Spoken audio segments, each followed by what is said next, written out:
اسی موضوع پہ ہمارا گفتگو چل رہی ہے۔ خلافت کس کو دی جائے گی؟ خلافت ہر وفادار شخص کو دی جائے گی۔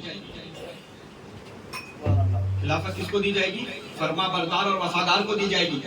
خلافت کیا دیکھ کے دی جائے گی؟ تو وفاداری دیکھ کے دی جائے گی۔ کیا آپ کتنے وفادار ہو اپنے پیر سے؟ آپ کتنے فرما بردار ہو اپنے پیر سے؟ اچھا پیر سے کیوں؟ فرما برداری اور وفاداری پیر سے کیوں؟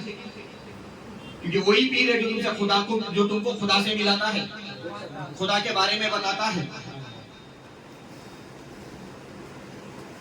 اس لیے فرما برداری اور وفاداری ضروری ہے۔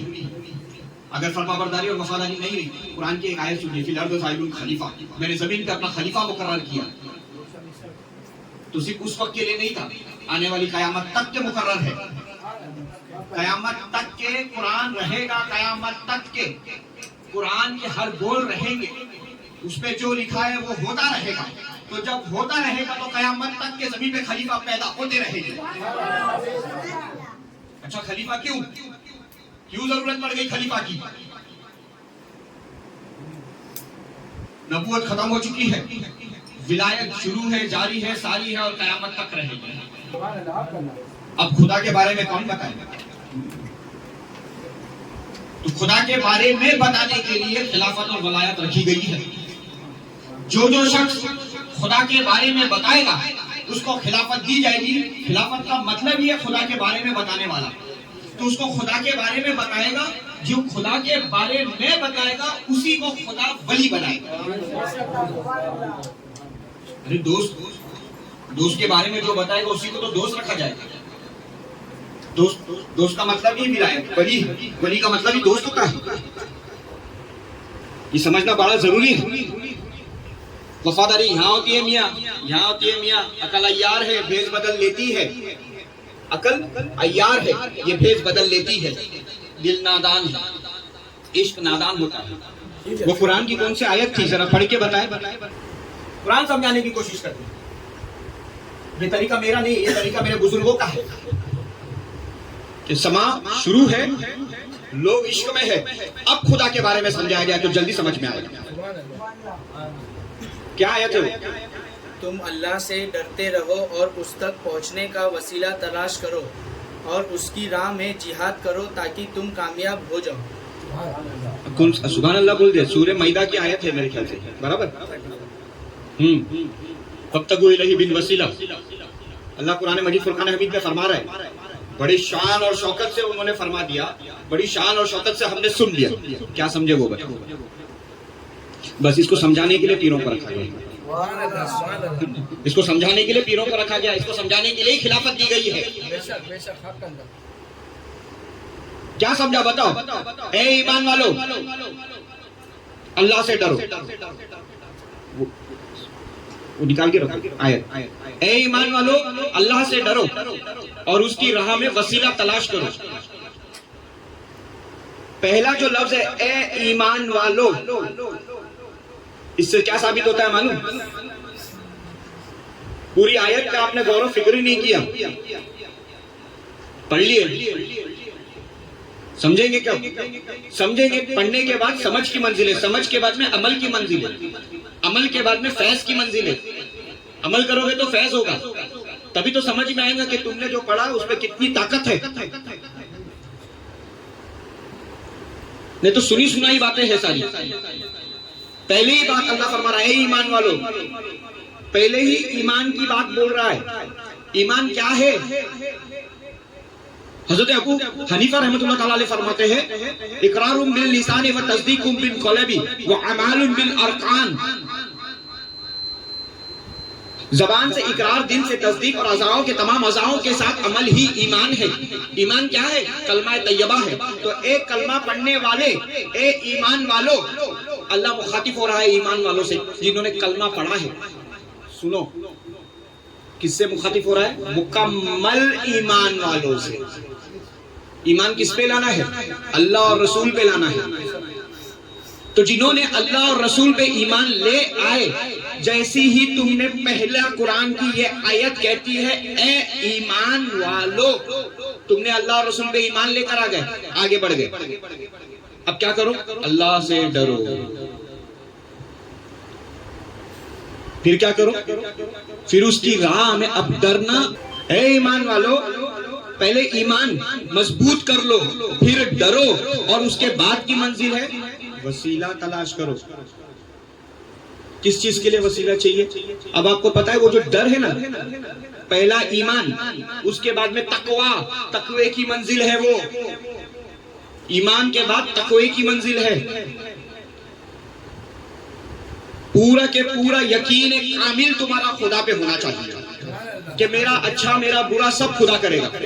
کسی کی ذات میں کوئی طاقت نہیں ہے کہ کوئی تمہارا کچھ کر لے. تم اپنے ایمان سے پھر گئے ہو، تم تمہارے عقیدے سے پھر گئے ہو، تمہارے ایمان ہی تمہارا مضبوط نہیں ہے، تبھی تم دوسروں سے ڈر رہے ہو، دوسروں سے خوف کھا رہے ہو، تبھی تم پستی میں جا رہے ہو. تو اللہ نے واضح کر دیا کہ پہلا مقام ایمان ہے، اس کے بعد میں تقویٰ ہے، اور تیسرا اب وسیلہ ڈھونڈو. وسیلہ کیا ہے معلوم ہے؟ حکم دے رہا ہے آپ کو، ڈھونڈ.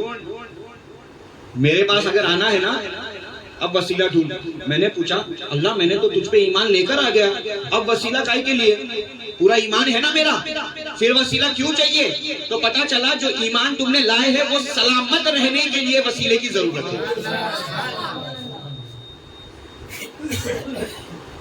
یہ زمانہ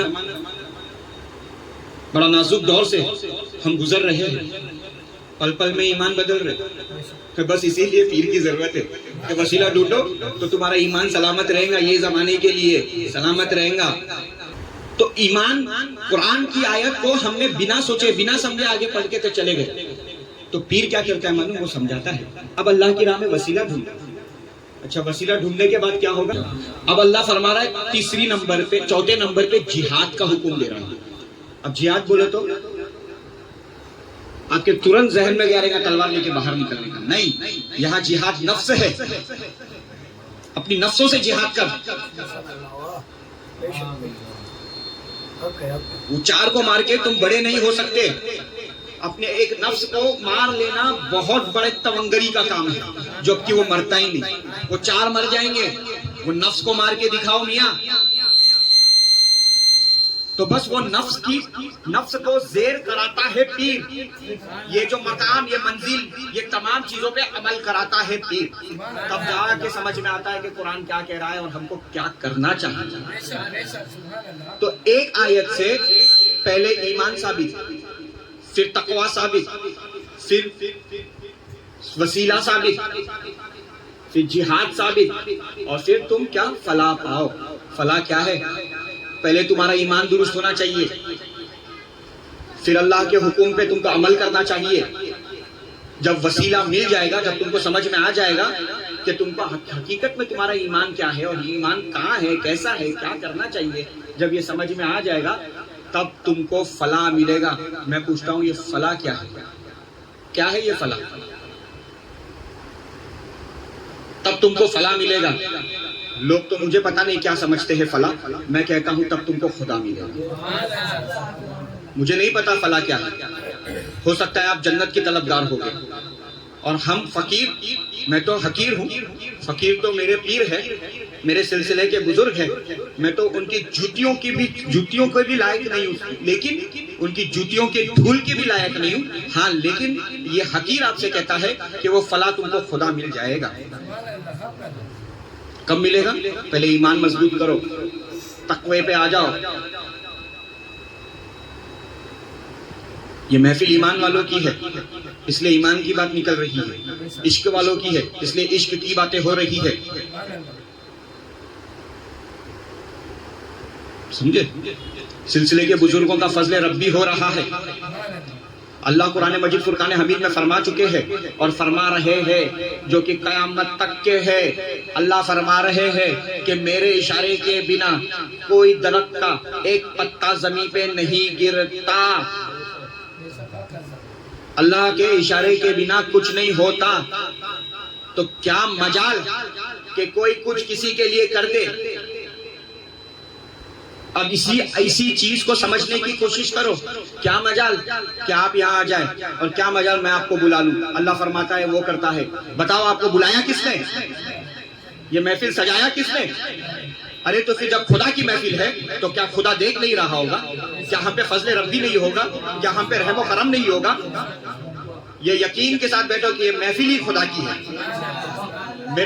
میرے دادا حضور فرماتے ہیں یہ اہل وفا کی محفل ہے، ہم نعت نبی سنواتے ہیں، تعظیم کرو سرکار مدینہ آتے ہیں۔ تو کتنے یقین کے ساتھ آپ نے فرمایا ہوگا، آپ کا ایمان کتنی بلندی پہ ہوگا کہ آپ فرما رہے کہ بے شک وہ آتے ہیں، یقین رکھتے ہیں۔ وہ معلوم نہیں ہم کو مرنے کے بعد کس نے دیکھا، اللہ سبحانہ تعالیٰ ہمیں کیا عطا کرے گا، مرضی اس کی ہے۔ قرآن کی ایک آیت ہے، جو یہاں کا اندھا وہ وہاں کا اندھا، یعنی یہاں دیکھ کے جانے کا حکم ہے میاں، بنا دیکھے گئے تو اندھے، دیکھ کے جاؤ تو آنکھ والے۔ بس وہ دیکھنے کا طریقہ پیر سکھاتا ہے، میں تو حکیم ہوں، پیر لوگ سکھاتے ہیں وہ دیکھنے کا طریقہ۔ اپنے ایمان کو مضبوط کرو۔ میں آپ سے یہ نہیں کہتا کہ آپ کسی سے بھی بیعت ہو جائے، میں آپ سے یہ کہتا ہوں کہ بیعت ہونا ضروری ہے۔ پھر آپ کسی سے بھی ہو جاؤ لیکن بیعت ہونا ضروری ہے۔ جس کا کوئی پیر نہیں، اس کا پیر اس کی رہبری شیطان کرتا ہے۔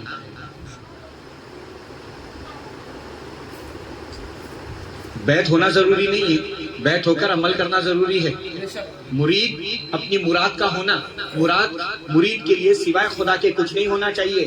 جب آپ مرید ہوئے تھے تو آپ کے پیر نے، میرے پیر کے سلسلے کی تعلیم کے حساب سے، آپ کے پیر نے آپ کو یہ نہیں کہا کہ میں آپ کی دنیا بناؤں گا، آپ کے پیر نے یہ کہا میرے سلسلے کے بزرگوں کو خدا ملا ہے، آپ کو بھی مل جائے وہ اگر چاہیے۔ حضرت سکی سلطان باہو رحمت اللہ تعالیٰ علیہ فرماتے ہیں کہ وہ پیر کامل نہیں جو اپنے مرید کو 40 دن کے اندر رب سے نہ ملا دے، وہ پیر ہی نہیں۔ کون کہہ رہا ہے؟ سکی سلطان باہو رحمت اللہ تعالیٰ علیہ۔ وہ پیر ہی نہیں ہو سکتا جو اپنے مرید کو 40 دن میں رب سے نہ ملا دے۔ میں آپ سے کہتا ہوں، میں آپ سے پوچھتا ہوں، سکی سلطان باہو رحمت اللہ علیہ کا قول بڑی شان و شوکت سے تو میں نے فرما دیا، آپ بڑے تاؤ میں آگئے ہو گئے کہ پھر 40 دن میں ہم کو تو رب ملنا چاہیے تھا، ہاں، لیکن یہ نہیں سنے کہ کامل مرید بھی ہونا چاہیے۔ مرید بھی ویسا بنو کہ مرشد کی جب تم پہ نظر پڑے تو کامل ہونا، کہ ہاں یہی چھے وہ جس کو ملانا ہے۔ سب نہیں رہتے، ایک رہتا جو ملتا، سمجھے؟ وہ ایک بننے کی کوشش کرو، نیک بننے کی کوشش کرو۔ اللہ ایک ہے، رسول ایک ہے، قرآن ایک ہے، تو مرید بھی ایک، پیر بھی ایک بننا، مرید بھی ایک ہی رہنا۔ میں دعا کرتا ہوں کہ اللہ سبحانہ تعالیٰ جتنے بھی لوگ یہاں موجود ہیں اور جہاں جہاں میری آواز جا رہی ہے، جن کو بھی اللہ نے یہ قرآن کی آیت کو سمجھایا، اللہ سبھی کو سمجھ کر عمل کرنے کی توفیق عطا فرمائے۔ جزاک اللہ خیر۔